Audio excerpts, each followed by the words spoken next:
What if the most famous line in ancient texts was translated wrong? And what if that mistake changed how billions of people understand existence itself? Stay until the end, because this one word could change how you see everything. When people search for an English translation of the moment when the divine speaks to Moses, they often find, I am who I am. It sounds bold, powerful, finished, but in the original Hebrew, that's not what it says. The Hebrew word is Ehyeh, and Ehyeh does not mean I am, it means I will be. Future tense, not present. A small detail, not even close. Because it flips the whole idea upside down. I am sounds static, frozen, finished, but I will be speaks of unfolding, of movement, of a future that is not sealed but still alive. In Hebrew thought, reality itself is dynamic. The future is shaped by choices. Even what is revealed, even what is experienced, changes depending on human action. In the ancient text, early promises speak of blessing and closeness. Later, rebellion brings warnings of exile and hardship. It's not that the source changes, it's that the pathway opens or closes based on behavior. The phrase, Ehyeh Asher Ehyeh, Ehyeh Asher Ehyeh, literally says, I will be what I will be. Not a fixed description, but an invitation. An invitation into an unfolding relationship. An invitation into a reality that is still being written. Pause for a moment and imagine. If you could hear those words today, if something beyond language whispered to you, I will be what I will be, what would you answer back? I think I would smile, and I would quietly say, it is what it is. Not because I gave up, not because I don't care, but because I trust. I trust the unfolding. I trust the mystery. I trust that what is enough.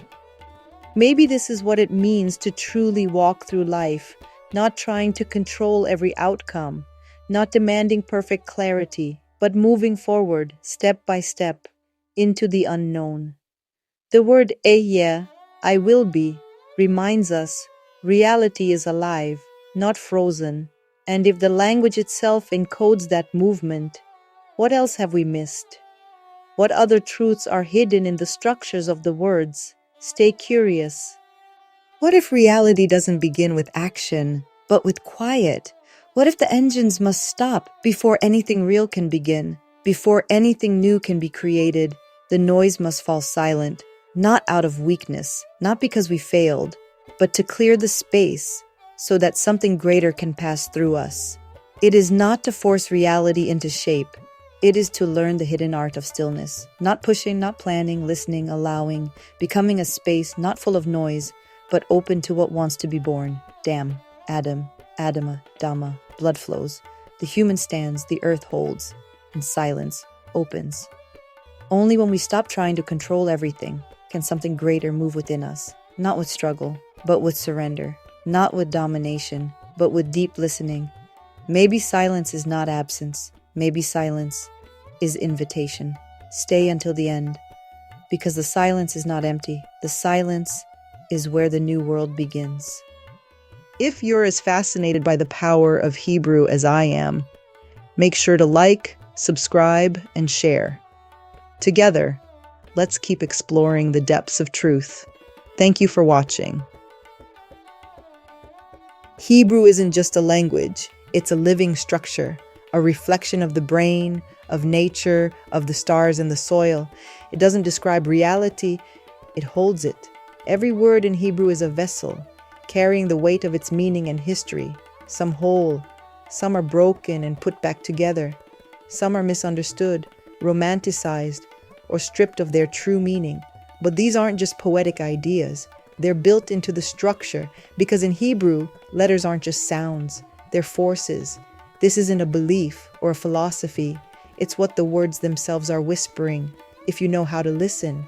Some words have been severed from their roots, but the roots never let go. They bend, they adjust to save the seeds of truth. And if you sit in the marinade of Hebrew long enough, something begins to shift. You become someone who knows beyond time, who remembers, who sees clearly. And from the words, clear, simple, undeniable, you come face to face with what we call Yahweh, not a name but the very fabric of reality. Because we're not just watching reality, we're creating it as we see. And without the seeing, it doesn't exist. Join the excavation, subscribe to the channel, and come be part of this journey, a quiet revolution of words, a return to what's always been there, waiting